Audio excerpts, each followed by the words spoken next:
Next up, we have the Afar Raidmasters. They are an interesting little unit. They have a very high melee attack. Their melee damage is 44, but only 2 of that is armor piercing. They have little armor, they have a good charge bonus, very low health, a low missile block chance, but what makes them interesting is this ability, the Killing Spree. So the Killing Spree is going to reduce, for the first 10 seconds, it's going to increase melee damage, base melee damage, by 20%. For the next 20 seconds, and this is the important part, it increases melee damage by 40% and it makes the unit unbreakable. They are also cheaper than the Uar Warriors.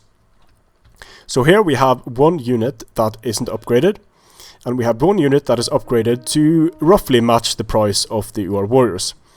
So let's see how they do on the charge. No bonuses versus infantry on this unit, but a very high melee attack and a very high charge bonus. So let's see here. They connect and the Afar Raidmasters start losing decisively. Activating, maybe Killing Spree was activated a bit late.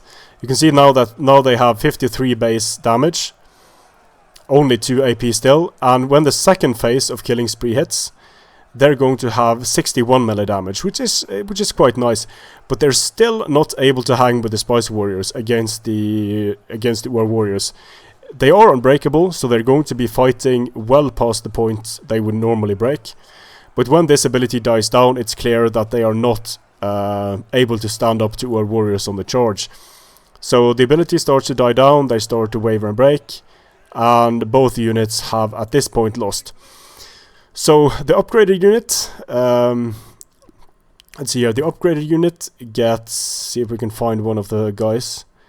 The upgraded units, 63 kills, the non-upgraded units, 56 kills, so the upgraded units do a slightly better job, but both units lose to Uar Warriors. And I think the Afar Raidmasters are inferior to the Spice Warriors, but they can potentially have a role as second line infantry for joining fights when they don't get charged themselves. They have a fairly good melee defense, but the issue is though that they only have 2 armor piercing, so although they can do a lot of base damage, a lot of that base damage can also be blocked, which is why I prefer the Spice Warriors, the Spice Girls, because they have 50 melee damage, 14 of which is armor piercing, add a 10 bonus versus infantry to that, and you have the potential of doing 60 damage, almost as much as the Afar Raidmasters with their ability. And when you then factor in that upon a successful hit, you have more than 10 times the guaranteed damage for the Spicy Warriors than you do for the Afar Raidmasters, it's no question which unit I'm going to be bringing in my book, and especially considering that the 14 AP is going to help so much against cavalry as well. Strength and honor.